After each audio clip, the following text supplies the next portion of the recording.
Hamann and Benson, a vision for your future.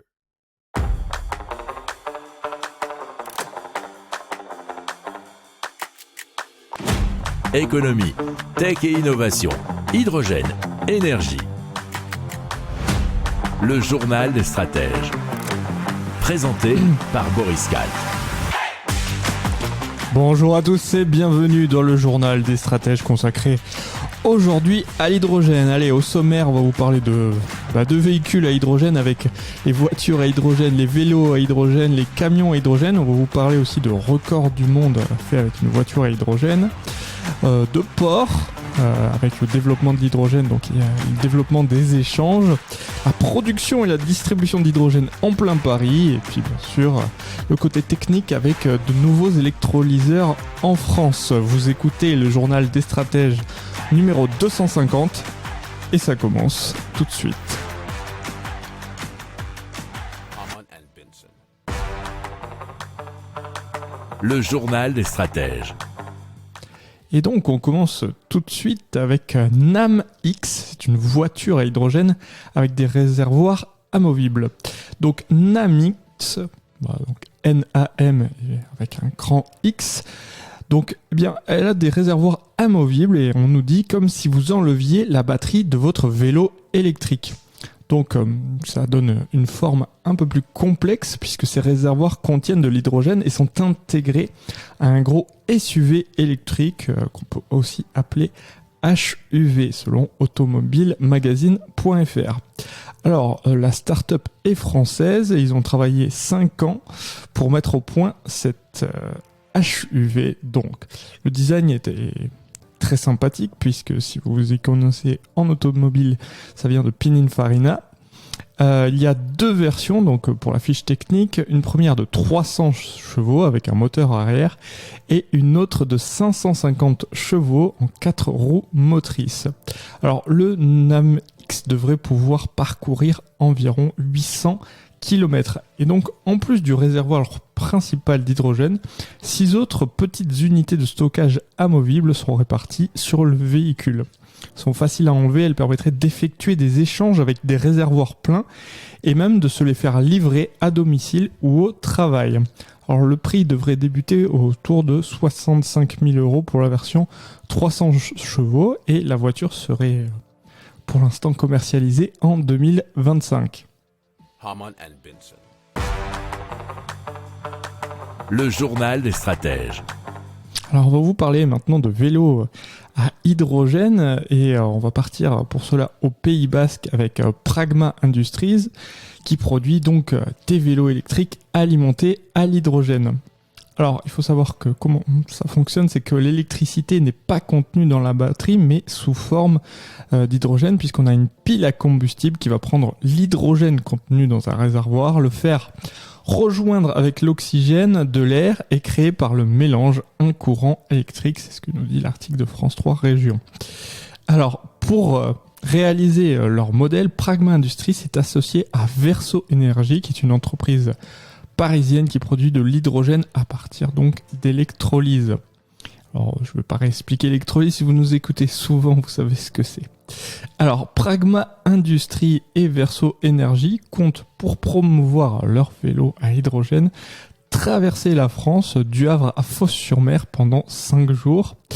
Et ils se lanceront à partir du 13 juin prochain, et cela pour 1500 km. Donc, ils vont parcourir à peu près 200 km par jour avec une bonbonne d'1 kg d'hydrogène. Alors, dans le commerce, les vélos possèdent des recharges de 40 grammes qui proposent une autonomie de 150 à 200 km selon l'allure.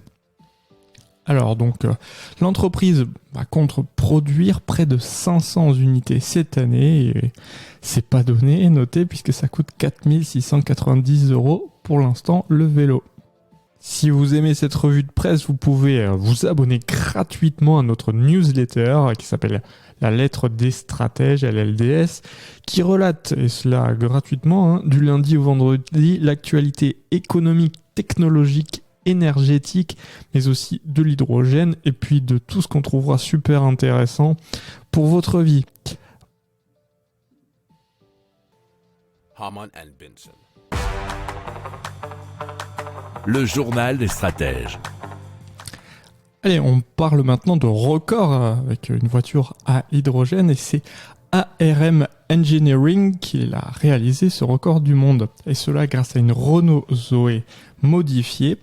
Et donc c'est l'entreprise tarnaise bien sûr, ARM Engineering qui a roulé avec une seule charge de batterie et un plein de 200 litres de GH3, un carburant qui est fabriqué à partir de biomasse issu de la méthanisation de fumier. Alors le procédé permet d'utiliser ce carburant afin de reformer de l'hydrogène pour créer de l'électricité et alimenter la batterie.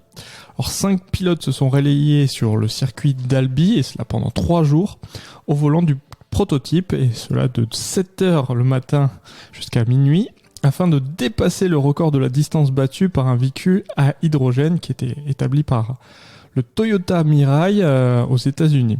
Alors le mécanisme est aussi adaptable pour une voiture thermique sur laquelle il suffit d'ajouter un boîtier de conversion pour qu'elle puisse rouler grâce au GH3. Le nouveau record est établi à plus de 2000 km. Et c'était un article de lavoixdunord.fr. Hamann and Benson. Le journal des stratèges. Anglo-Américain, qui est une société minière, a lancé le prototype d'un énorme camion carburant à hydrogène. Alors, il est capable de transporter environ 300 tonnes et il roule grâce à une batterie qui est donc alimentée à l'hydrogène et qui a une capacité de 2 MW. Alors, le camion intègre un pack batterie de 1,2 MW qui est composé de plusieurs cellules d'une puissance de 800 kW chacune. Alors, ce camion va être utilisé dans la mine sud-africaine du groupe et qui se trouve à Mogalakwena. Alors, c'est la plus grande mine de métaux à ciel ouvert du monde. Alors, le but, c'est de remplacer la flotte de 40 camions qui consomment environ 1 million de litres de diesel chaque année.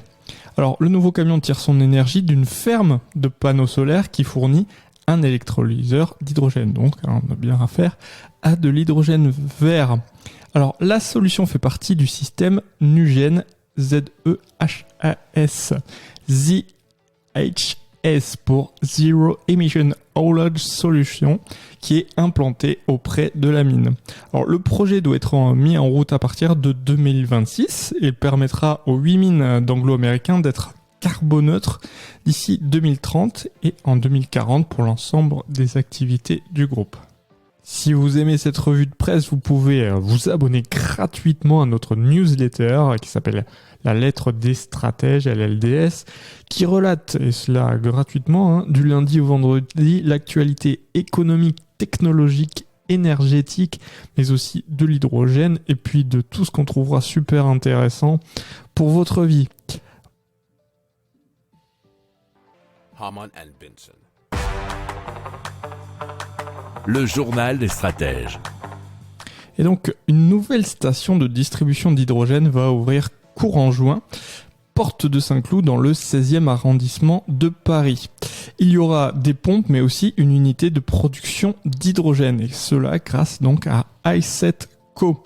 Alors, c'est une première en Europe, puisque la production se fait sur le site avec un électrolyseur et l'équipement pour produire de l'hydrogène à partir d'eau et d'électricité. Alors, 1 tonne d'hydrogène sera produite chaque mois et ce sont les taxis qui seront les premiers consommateurs et leur plein leur coûtera entre 70 et 90 euros. Il faut savoir que cette construction a eu un coût. Le coût donc d'une telle installation, c'était d'environ 12 millions d'euros. Hamann and Benson. Le journal des stratèges. Et on passe à Gen E qui va construire un électrolyseur d'hydrogène vert dans le Doubs. Et ils l'ont annoncé très récemment. Et ça sera donc son usine d'électrolyseur à grande échelle à Allenjoie. Les plans de ce bâtiment de 8000 m2 pourront accueillir 3 lignes de fabrication de générateurs d'hydrogène vert et cela devrait être bouclé avant l'été pour une livraison mi-2023, nous dit leséchos.fr. Alors l'usine sera construite par la SEM Pays de Montbéliard. C'est une entreprise et Gen E qui investit 15 millions d'euros dans la première ligne de production. Alors les 3 lignes pourraient employer environ 120 salariés d'ici 3 à 5 ans. Alors l'innovation des électrolyseurs de Genie est destinée au système hydrogène sur site, tient aussi dans la miniaturisation de la technologie et dans l'absence de recours à des matériaux rares qui sont remplacés par une combinaison de matériaux et de polymères. Alors Genie sera la première société au monde à maîtriser toute la chaleur, toute la chaîne surtout de valeur de l'électrolyse. Hamann and Benson. Le journal des stratèges.